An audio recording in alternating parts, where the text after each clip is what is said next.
阁下试探够了吗？老朽鲁卫英此来呢，确实是有求于韩道，说不定于道友而言，还是一桩机缘。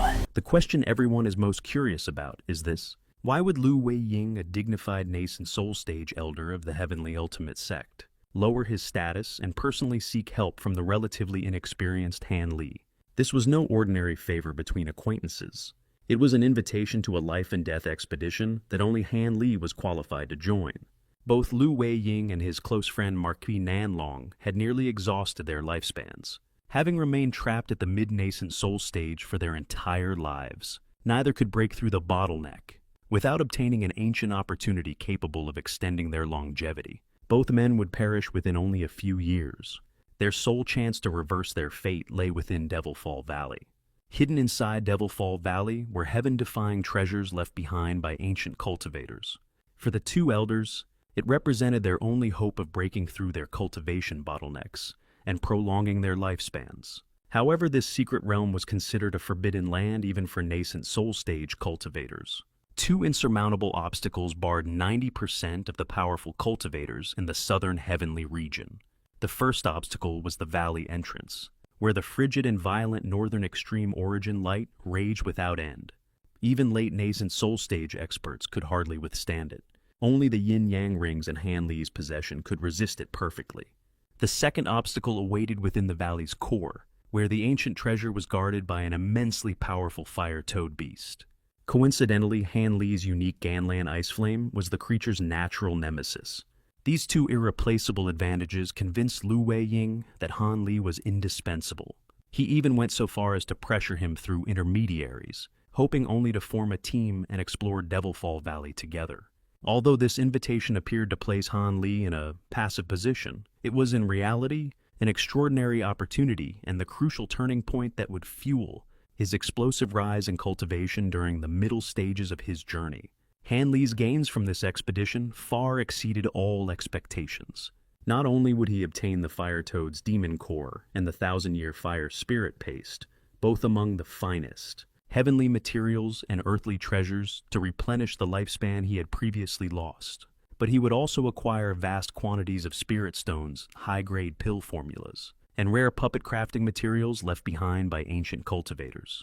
More importantly, this journey would allow him to complete the full yin-yang ring set, unlocking divine abilities that combine both offense and defense.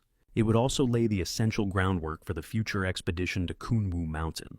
At the same time, the countless restrictions and dangerous demonic beasts within the valley would temper Han Li's spiritual sense, stabilize his early nascent soul stage cultivation, and allow him to uncover the hidden secrets of the southern heavenly region, as well as vital intelligence concerning the coming war with the Molang Steppe.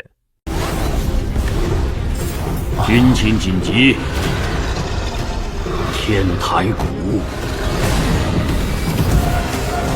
陷入了，螳臂当车，不自量力。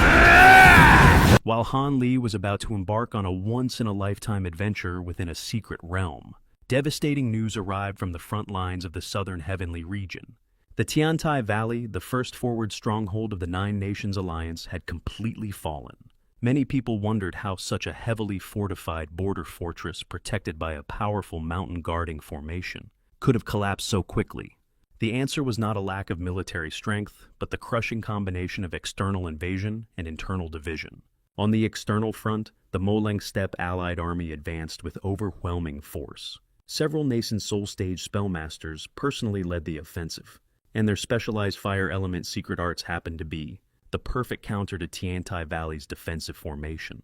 Layer by layer, the mountain guarding formation was dismantled until the fortress could no longer hold.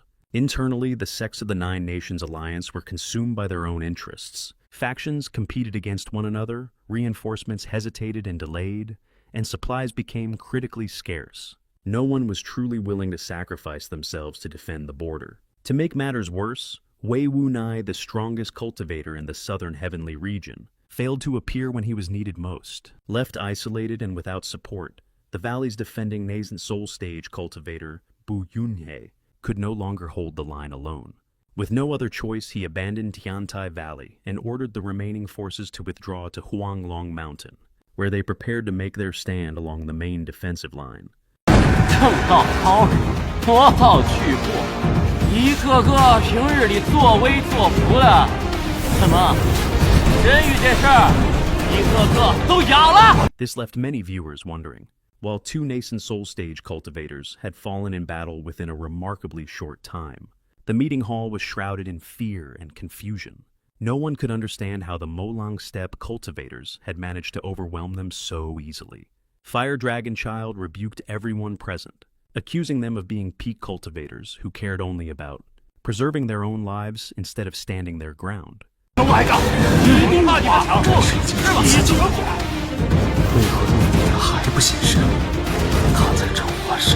Meanwhile, Ancestor Lingu met Han Li once again. However, his expression remained perfectly calm, revealing not the slightest hint of surprise. It was impossible to tell whether he simply failed to recognize the insignificant Foundation establishment stage, disciple from years ago, or whether his scheming mind ran so deep that neither joy nor anger ever showed on his face. With the front lines on the verge of collapse and the sects of the southern heavenly region facing a desperate crisis, why did Wei Wunai, a peak late nascent soul stage cultivator, remain hidden instead of stepping forward to prevent the fall of Tiantai Valley? The truth was not that he feared battle. Rather, he alone carried the fate of the entire southern heavenly region on his shoulders, carefully planning a grand strategy that would determine the survival of every cultivator. In Wei Wunai's eyes, the invasion of the Molang Steppe army was merely an external threat that could be contained. The true catastrophe lay beneath the boundless sea where the ancient demon-sealing Sea Eye was located. This ancient seal imprisoned countless high-ranking sea demons and the lingering souls of ancient devils. At that time, the seal had already begun to weaken. If it were to collapse completely, an endless tide of devilish ki and demonic beasts would sweep across the entire southern heavenly region, reducing every sect to ashes. Looking across the entire region, only Wei Wunai, whose cultivation had reached the peak of the late nascent soul stage, with both body and spiritual sense far surpassing those of his peers, could withstand the overwhelming devilish ki, personally guard the formation core, and suppress the unrest. If he abandoned his post to reinforce the front lines, the seal of the Sea Eye would inevitably shatter. Once that happened, no one would be capable of stopping the ensuing demonic catastrophe, and the entire southern heavenly region would face total destruction. His disappearance also served another purpose. It was a masterful strategic decision. Wei Wunai understood all too well that the Nine Nations Alliance was riddled with factional conflict and internal distrust. Several sects were secretly collaborating with the Molang Steppe, while political interests constantly clashed with those of the cultivation world. Had he appeared on the battlefield too early, he would have become entangled in endless political struggles while exposing the Alliance's full military strength. Instead, he chose to remain hidden near the boundless sea, concealing his whereabouts and preserving his peak combat power. He deliberately avoided an early life and death confrontation with the Molang Steppe's strongest divine spellmasters, patiently waiting for the decisive moment. Only after the enemy's main force had become fully committed to the frontal battlefield, and when the defensive line at Huanglong Mountain stood on the brink of collapse, would he return with the full strength of a cultivator who had successfully stabilized the Sea Eye, striking like thunder to reverse the entire course of the war. Even more importantly, while guarding the boundless sea, Wei Wunai was also studying the ancient formation patterns and comprehending the great Tao through the surrounding devilish ki, hoping to break through the bottleneck of the deity transformation stage. He understood that the war against the Molang Steppe was only a temporary crisis. Only by giving birth to a deity transformation stage cultivator could the southern heavenly region permanently free itself from the twin threats of foreign invasion and demonic calamity, securing lasting peace for generations to come. On one side, Han Li ventured into Devilfall Valley, seizing an extraordinary opportunity that would propel his rapid rise. On the other, Wei Wunai silently endured the burden of protecting the entire southern heavenly region, suppressing the demonic threat while preparing the decisive counterattack. Episode 184 masterfully intertwines these two storylines. What appears to be a hopeless military defeat is, in reality, laying the groundwork for a dramatic reversal. A far greater storm is quietly gathering over the southern heavenly region,